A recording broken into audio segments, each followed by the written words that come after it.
Bonjour et bienvenue pour cette petite vidéo de présentation des formations de l'Institut de médecine traditionnelle chinoise INERGIE. Je m'appelle Jérôme Ravenet et je suis le coordinateur pédagogique de l'équipe.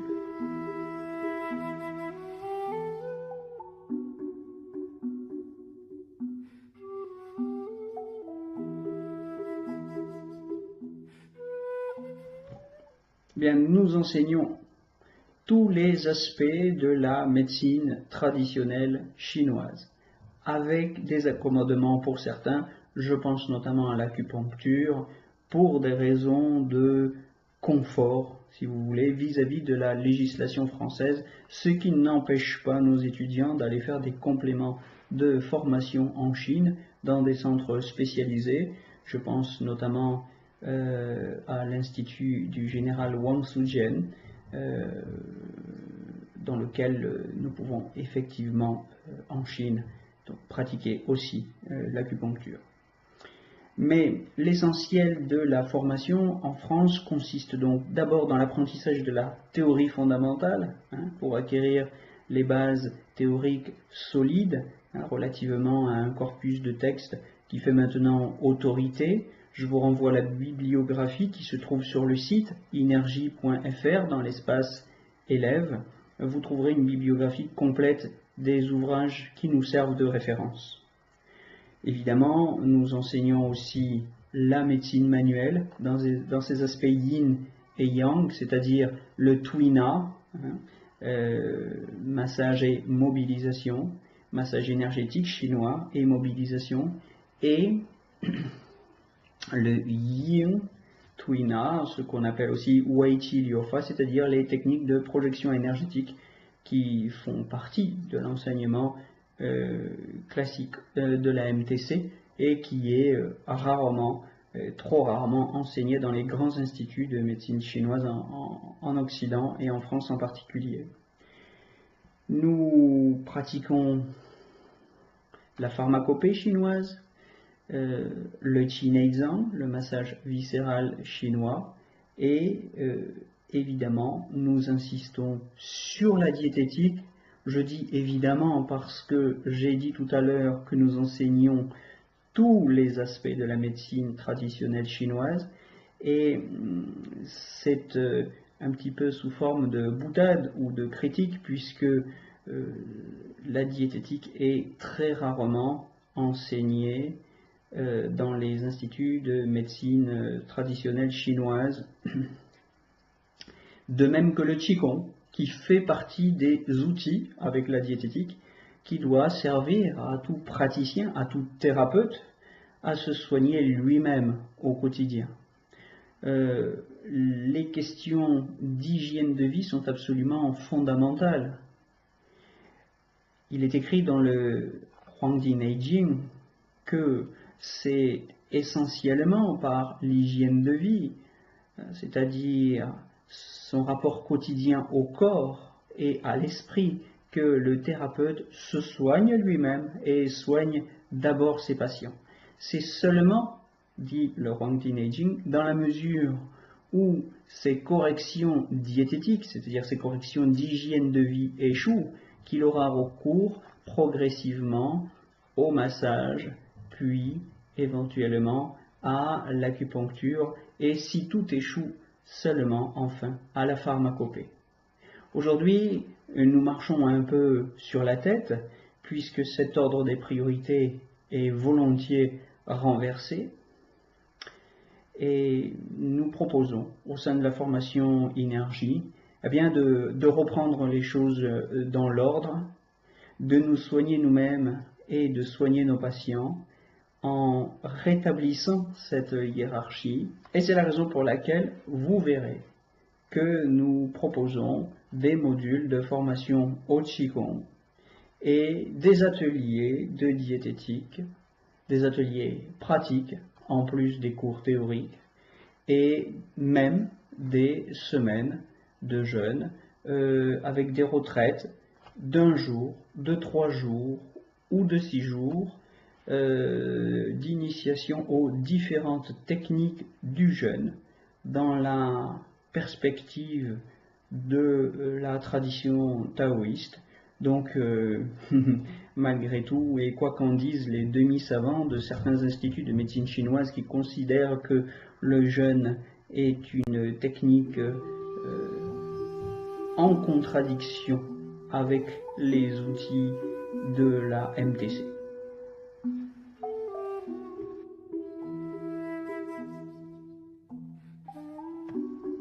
Eh bien oui, nous proposons aussi des modules de techniques complémentaires dispensés par Audrey et Valérie, qui sont toutes les deux titulaires du diplôme national délivré par la formation Énergie, dans la mesure où la médecine traditionnelle chinoise recommande d'une manière générale d'utiliser pour soigner les individus des plantes ou toute autre matière issue du biotope dans lequel vit cet individu. Alors, dans la mesure où on ne peut pas faire autrement, il est évidemment judicieux d'avoir recours aux plantes traditionnelles de la médecine chinoise. Mais ces plantes ont fait 9 ou 10 000 kilomètres en avion. Autant que possible, quand les outils locaux nous le permettent, nous recommandons aux praticiens de se servir des plantes ou de toutes les matières issues de l'environnement qui est le nôtre. Je pense notamment aux teintures mères, aux huiles essentielles, qui sont de merveilleux outils extraits de notre sol et parfaitement en harmonie avec nos organismes. Ce sont de merveilleux outils, il n'y a pas de raison de s'en passer. Quand la médecine traditionnelle chinoise, je le répète encore une fois, quand la médecine traditionnelle chinoise elle-même invite à soigner avec les plantes du milieu environnant. Donc Valérie et Audrey, moi-même aussi un petit peu avec les fleurs de bac, nous mettons à disposition des étudiants toute une série de modules complémentaires pour enrichir la trousse à outils avec laquelle nous pouvons soigner.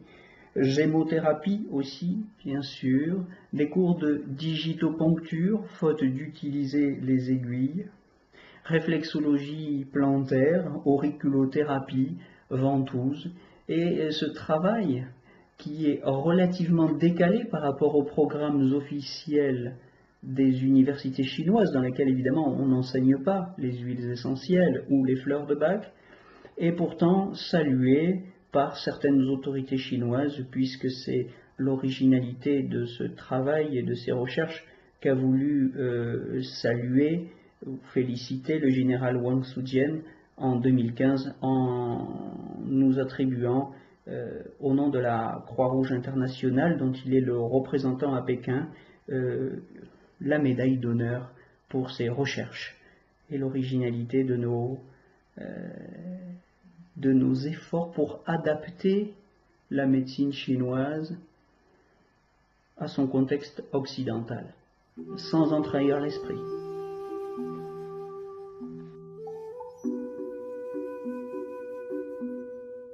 Alors les 4 modules fondamentaux sont rassemblés sur des journées de formation qui se tiennent une fois par mois. En général, il s'agit d'un samedi, mais vous pouvez venir parler de cela avec nous lors des journées portes ouvertes ou consulter nos calendriers sur le site qui est régulièrement mis à jour. Et évidemment, les journées de formation sont à part pour ce qui concerne le Qigong. Les retraites de jeûne d'un jour, 3 jours ou 6 jours ont aussi évidemment lieu à part sur des dates et des week-ends ou des semaines séparées. J'ajoute que pour 500 € par an, par module, il est aussi possible à n'importe quel étudiant, quel que soit le module auquel il est inscrit, ou quels que soient les modules auxquels il est inscrit, de venir participer à ce que nous appelons parfois dispensaires, et qui ne sont autres que des TP dans lesquels nous délivrons des consultations où les patients donnent ce qu'ils veulent pour une cause qui est reversée en général à des associations qui œuvrent en faveur de la paix ou pour la non-violence contre les animaux. Peu importe, en tout cas, ces TP permettent aux étudiants de mener concrètement des consultations sous la supervision évidemment des enseignants, et de cette manière on apprend aussi en pratiquant. Voilà, donc nous n'avons pas d'hôpitaux de médecine traditionnelle en France, mais nous nous débrouillons pour inventer des structures qui permettent de faire passer un savoir-faire de manière concrète et pratique, et pas seulement sous la forme de cours traditionnels.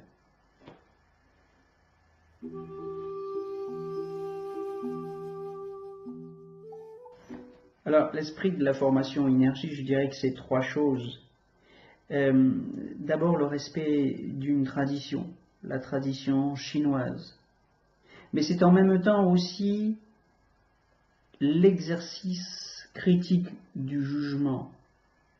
Et les deux choses ensemble, les valeurs de la tradition chinoise et l'exercice à l'occidental du jugement critique, m'a permis de découvrir que cette tradition était beaucoup moins simple et uniforme que l'image que veulent bien en donner aujourd'hui les universités chinoises, dont je ne recherche donc pas l'aval ou la reconnaissance.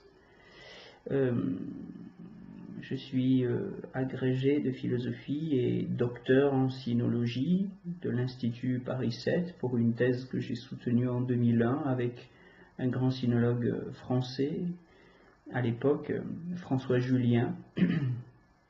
Ces questions de philosophie et d'histoire, d'anthropologie du corps en Chine à travers ces pratiques du corps, dont la médecine chinoise en particulier, m'ont intéressé et amené à découvrir que cette médecine chinoise n'est pas du tout aussi simple et lisse que les manuels, disons, simplifiés qu'on trouve en langue occidentale, en français en particulier, veulent bien nous en donner. Il n'est pas non plus aussi simple que ce que les autorités chinoises elles-mêmes, dans la période post-maoïste, veulent bien nous en donner, pour des raisons qu'il est très intéressant de creuser, mais je ne veux pas ouvrir ce débat ici.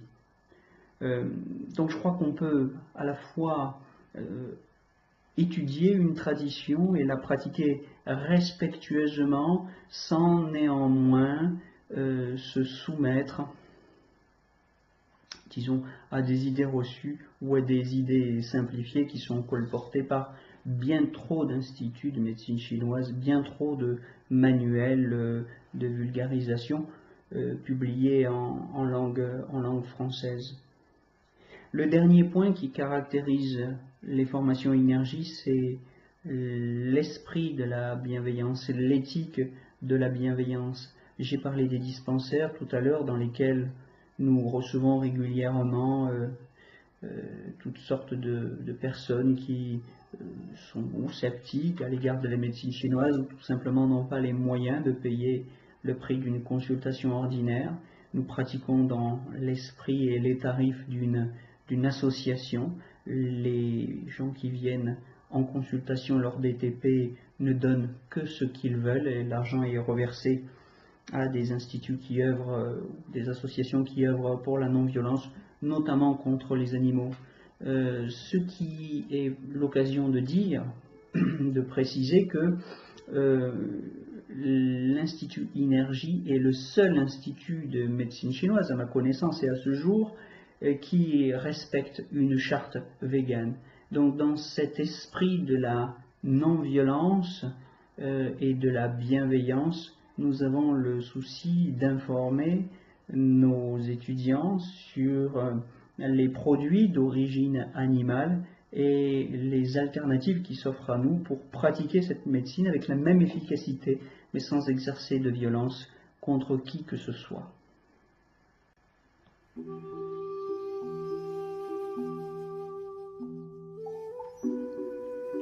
Alors les 3 caractères chinois que vous voyez passer à l'écran depuis le début de cette vidéo ne sont autres que Jing, l'énergie quintessentielle, à droite, Qi, l'énergie tout court, au milieu, et Shen, l'énergie spirituelle.